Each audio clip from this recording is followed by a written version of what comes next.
Hey everybody, Matt with Occidental Nomad here. I'm out at the cabin and gotta start a new project today. I'm gonna start working on building my storage area, my shed. So just a quick overview before we get started. Originally what I was going to do is build a shed at a 90-degree angle off the side of the deck here. So the shed and the cabin would form a L.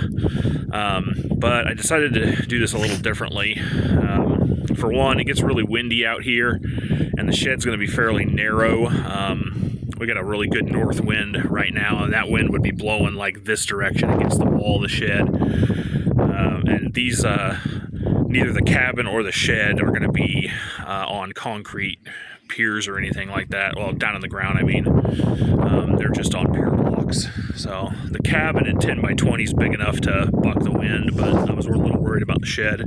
And then the other thing is, to connect it to the deck here, I would have had to build it on a platform just like I did the cabin, and that's just added expense. I don't really need a fancy platform for a storage area. So what I'm going to do instead is I'm just going to build it as a lean-to on this side of the shed.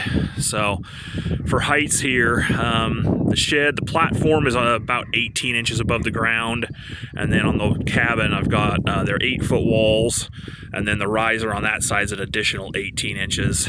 So what I'm going to do is I'm going to add some joist hangers or ceiling or rafter hangers just underneath the eave on this side, and we'll have a slope coming down this direction, which will work good because, you know, the rain coming off here. Originally I was going to put a gutter along there. Won't necessarily need one there anymore because it's just going to pour off onto the shed roof, and then we'll gutter on the outside. And I think what I'm going to do, it's just going to be 8 feet wide. I just bought 8-foot 2x6s for ceiling joists or ceiling rafters. And then I'm not going to go the full depth of the cabin. I think we're just going to go about 18 feet. I got to confirm the measurement. The cabin's 20 feet deep. I think I'm going to use 10 roofing panels deep. And I think they're 20. They cover 21.5 inches each when used as roofing. So it's like 215 inches divided by 12, however many feet that is. It's like 17.91 feet, I think. So,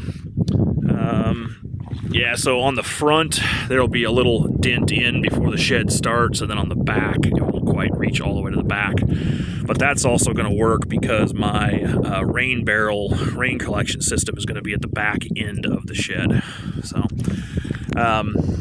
the problem I have putting it on this side, the other side, if I had done it over there, it's mostly cleared, but I don't want it on the upslope side, the high side of the cabin. So what I got to do, as you can see right here, there's a couple big old sagebrush bushes here. So I need to, I think both of these are all dead. So I need to rip that one out, and then I'm going to have, I think, 1, 2, 3, 4 pier blocks that have 4x4s on them for the outer edge.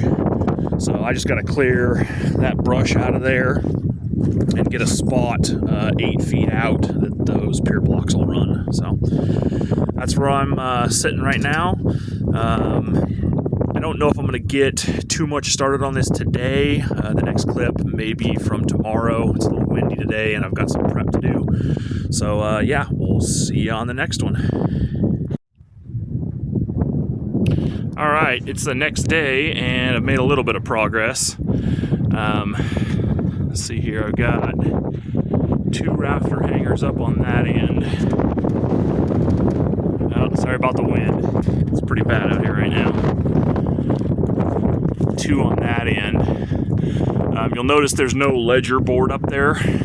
There will be eventually, but I'm actually screwing these rafter hangers directly into the wall studs. I'm going to do this a little differently. Normally the rafter hangers are attached to the face of the ledger board.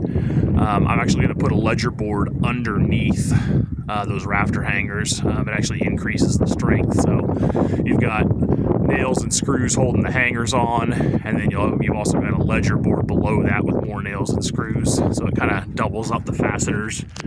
We don't get a ton of snow here, but I've had as much as a foot on the roof of this thing, so I think that'll help with snow load, particularly because this isn't a very steep pitch on this roof. So what I'm doing is I got the first rafter out. This is really tricky doing this by myself. Got one 4x4 corner post up, and then I just attached I guess you'd call it the outer ledger board to there for the rafters to rest on. Here comes the wind, and just attach that one. What I'm going to do is I'm going to bring that all the way down this way, and basically I'm going to do the whole outer edge and then attach to the building. It's attaching to the building about it's about 3 feet in, 3.5 feet, so it's not going to be the full length of the cabin. But like I said in the last clip, there's going to be room back here for my rain catchment system is going to be behind the shed, and then the gutters will come off the shed and feed into the barrels and IBC totes. So yeah, I'm going to keep working on this. It's a little hard by myself. You know, the wind wants to blow the stuff over. You put a post down and kind of have to balance it or wait until the gusts of wind stop. But I'm going to get this outer frame done, and then probably 3 or 4 of the inner rafters. That way, next time I come out here, the wind won't, between now and then, the wind won't be able to blow the thing down. It'll actually have some structural stability. So, all right, see you on the next clip. Good morning, everybody. Got up a little bit early and got some more work done on this.